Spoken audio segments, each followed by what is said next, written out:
Well, for more on this, we're joined by author and tech analyst Arthur Goldstuck in Johannesburg. Good to have you back with us, Arthur.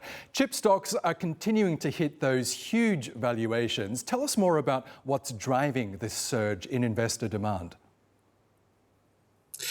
Everyone sees it on the surface as a story about memory chips, but it's also a story about artificial intelligence becoming physical infrastructure, because every AI model, every chatbot has to run on hardware, and essentially the world is scrambling to secure that hardware. But when we see a 200% jump in revenue from a company like SK Hynix, we have to understand that we're in the middle of a hardware super cycle.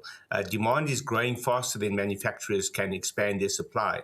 So SK Hynix and companies like that occupy a very strategic position. It's the old story of, in a gold rush, you don't dig for gold, you sell shovels. And that's exactly what these companies are doing, because advanced AI needs high bandwidth memory. It has to move massive amounts of data. So these chips have become as important to AI as the processors themselves.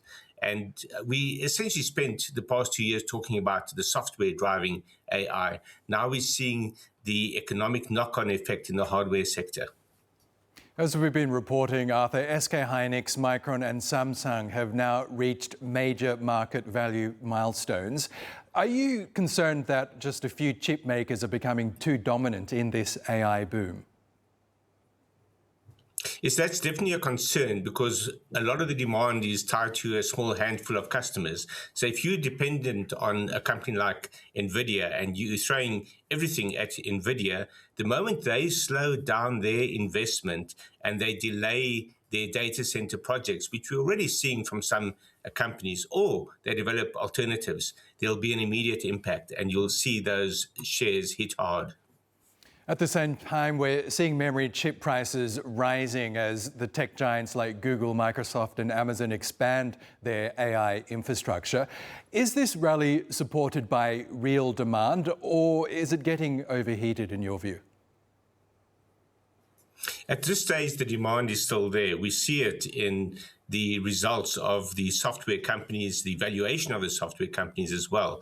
We see Anthropic and OpenAI becoming potentially trillion-dollar companies on the back of demand. And it's real demand. It's companies around the world scrambling to catch up with the AI revolution.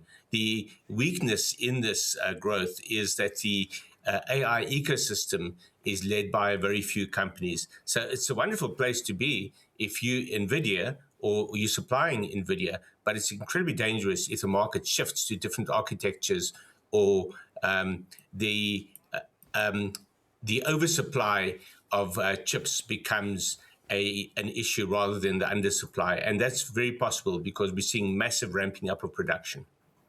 Okay, Arthur Goldstuck, really good to get your thoughts as always. Thank you.